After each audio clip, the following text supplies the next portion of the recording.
बिस्मिल्लाहिर्रहमानिर्रहीम। अस्सलाम वालेकुम। मैं हूं गुलफाम चौधरी। आप देख रहे हैं मेरा फेसबुक पेज और यूट्यूब चैनल। इमरान रियाज खान साहब ने पाकिस्तान की सियासत के अंदर होने वाले जो वाक़यात हैं, जो आने वाले दिनों में अहम तरीन तब्दीलियाँ रूनमा होने जा रही हैं, उसकी मंजर कशी की है। आइए पहले उनको सुनते हैं, फिर उस पर बात करते हैं। मैं अपने बच्चों को एक वक्त का एक लुकमा या एक रोटी भी नहीं दे सकता। वो मेरा रब देता है। मैं उन्हें नहीं पाल सकता, मेरा रब पालता है। मैं उनकी तरबियत करने की कोशिश ही कर सकता हूँ। उन्हें मेरा रब समझाएगा, उनको मेरा रब पालेगा, उनकी मेरा रब तरबियत करेगा। वो ज्यादा बेहतर जानता है कि किसको किस हालात में किस तरह उसने रखना है। मुश्किल हालात इंसान को सिखाते हैं।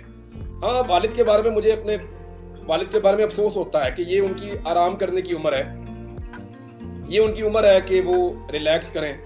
सारी जिंदगी उन्होंने बड़ी मेहनत की है अपने बच्चों को पालने के लिए, सर्वाइवल के लिए। उनको बहुत लैंडलॉर्ड लोग नहीं थे, लेकिन उन्होंने बड़ी लंबी स्ट्रगल में अपनी जिंदगी गुजारी है मेरे फादर ने।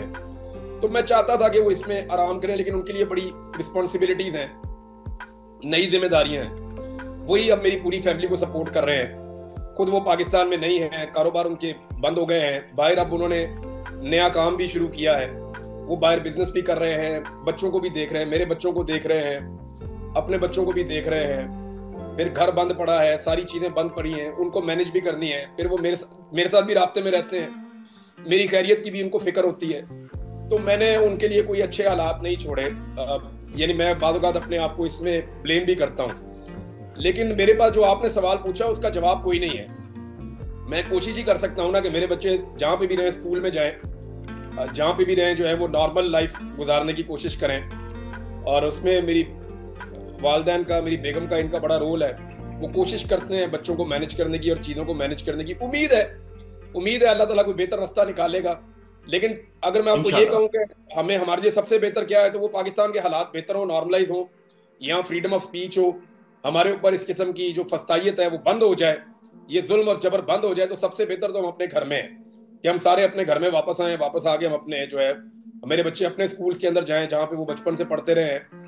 मैं अपने घर से, अपने दफ्तर से, अपने शहर से काम करूं, सबसे बेहतर ये है।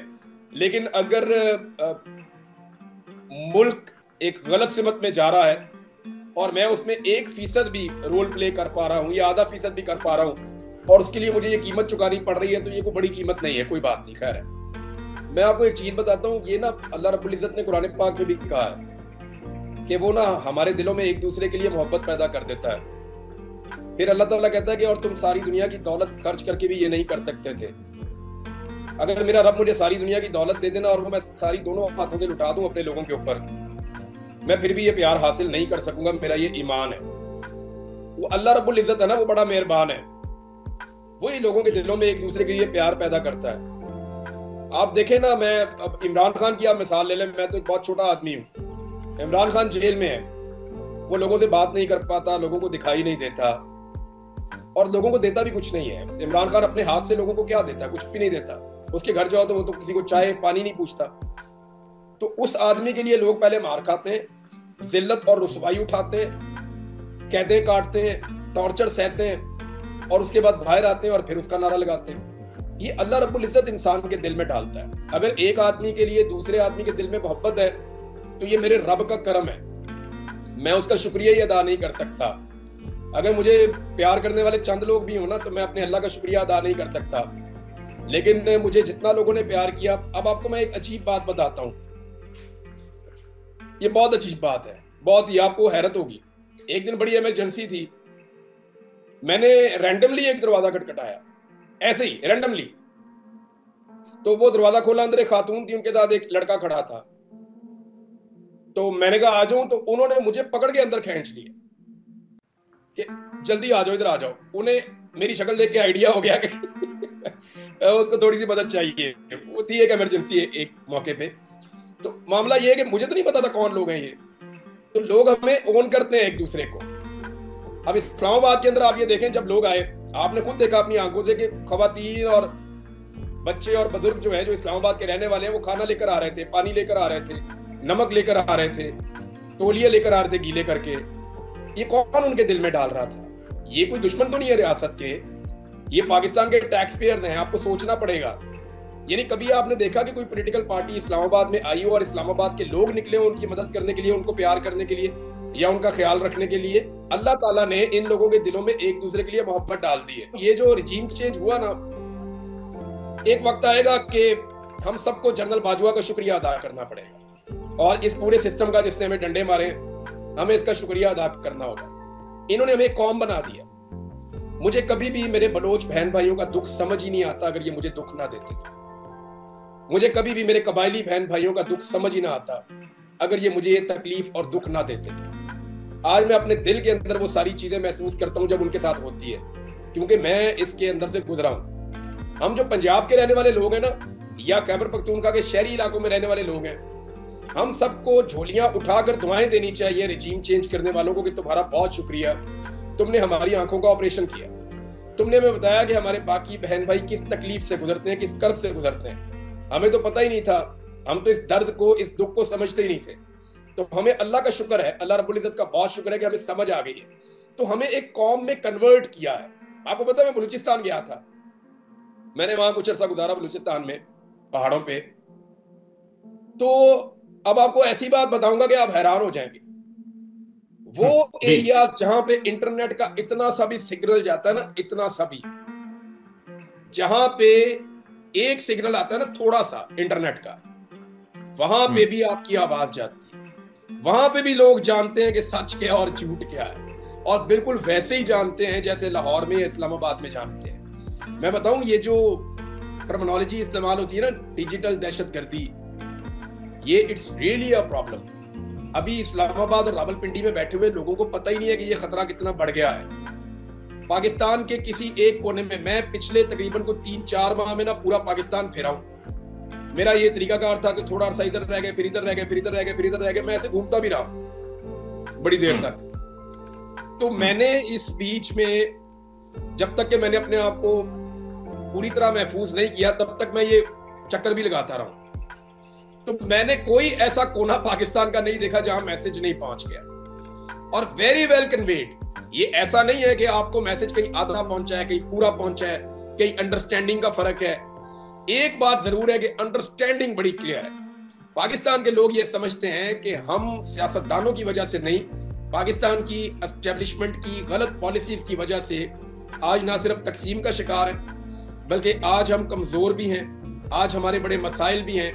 आज जो हमारे इकोनॉमिक मसाइल हैं, हमारे माशरती और समाजी मसाइल हैं, जो पाकिस्तान में पोलराइजेशन है, या पाकिस्तान में जो क्लाशनकोफ कल्चर है, यहां से लेकर, और जो एक मजहबी जनूनियत है, इन सारी चीजों को वो जब इकट्ठा करके देखते हैं तो पाकिस्तान में तमाम तबकात अब ये समझते हैं कि पाकिस्तान की एस्टेब्लिशमेंट की गलत और नाकस पॉलिसियां, जो बड़ी महदूद मुद्दत के लिए, देखें ना, एक आदमी है, एक पॉलिटिकल पार्टी है PMLN, नवाज शरीफ साहब को 3 दहाइयों से ऊपर हो गई है।